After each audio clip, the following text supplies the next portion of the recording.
we in this generation, we must come to terms with nature. Come to terms.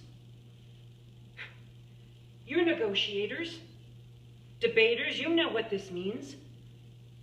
Both sides must achieve an honorable and beneficial settlement.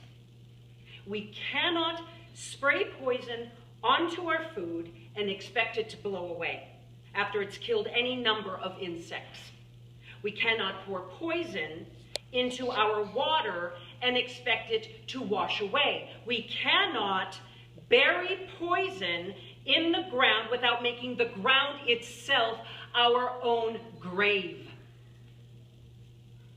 Only the human species has achieved the capacity to alter irrevocably its environment.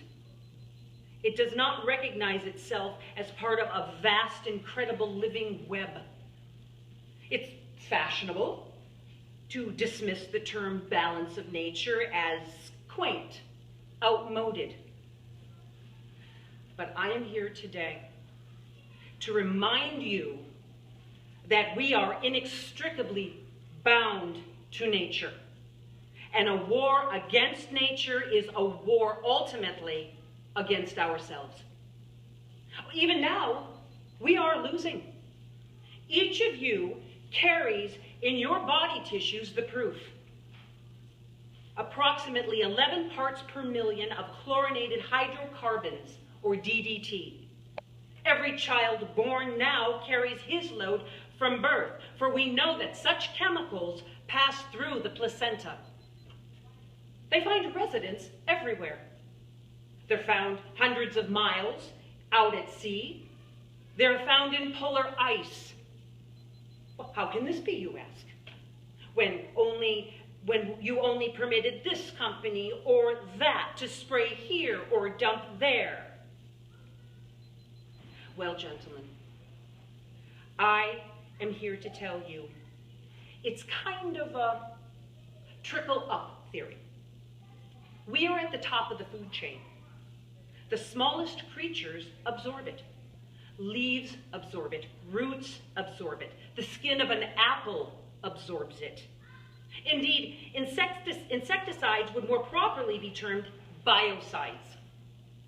500 new chemicals are produced annually. Regulations are thin, and rules are made to bend, apparently, if $1 of American business can be made or saved. If the Bill of Rights,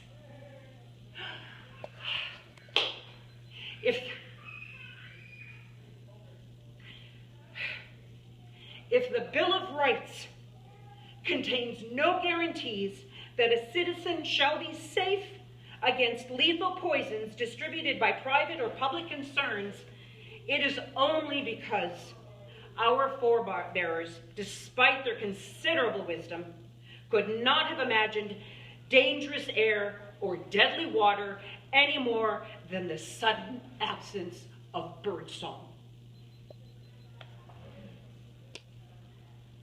It is the longest term effects that we know nothing of.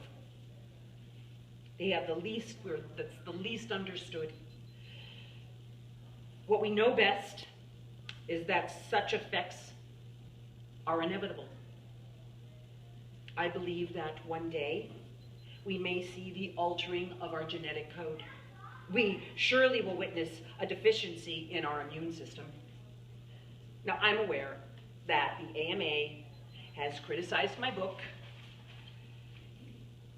but when science and medicine are supported by big business, whose voice are we hearing?